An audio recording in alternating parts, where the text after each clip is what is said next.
हमले के पीछे किसका हाथ है ये तो हमें नहीं पता, लेकिन हाफिज हमारे मुल्क के एक महान क्रांतिकारी हैं जिन्हें हिंदुस्तान सिर्फ और सिर्फ बदनाम करने की कोशिश कर रहा है।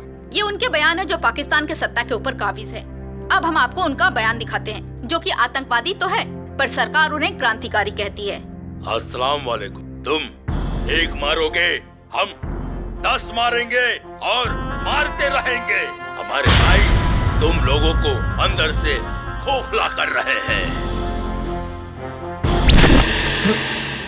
सॉरी, माफ कीजिएगा। अरे कोई बात नहीं। एक दिन ऊपर से हम तुम सब लोगों को हमारे मुट्ठी में करेंगे।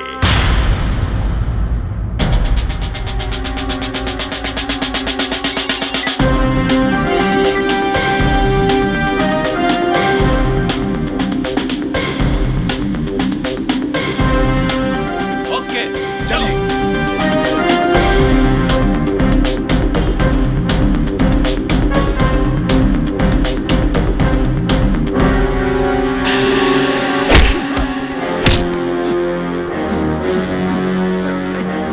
छोड़ दो मुझे। सर एक आखिरी सवाल। अरे यार, तुम लोगों को आखिरी सवाल लग रहा है। इधर मेरा फोन नहीं लग रहा यार। फोन तो अब तब लगेगा जब हम चाहेंगे। ओह, तो अब नेटवर्क वॉचमैन लोग संभालते हैं क्या? तो तुम मुझको पहचानते नहीं क्या? पहचानते हैं। अरे मायू, ये तो फौजी का थप्पड़ है।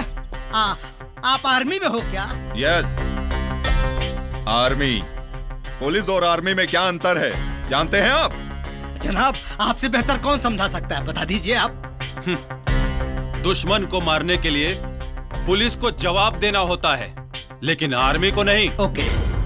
दुश्मन को मारना ही आर्मी का सबसे बड़ा जवाब होता है। सर अभी देखिए क्या है कि इतना डिटेल में जानने की जरूरत नहीं है। आप लोग ये बताइए मुझे करना क्या है? चलते हैं या अपना परिचय देते हुए ले चले? ओके, चलना है, चलिए। कहाँ चलना है? चलो। चलिए फटाफट चलिए, Let's move, फटाफट। Okay sir. Yes.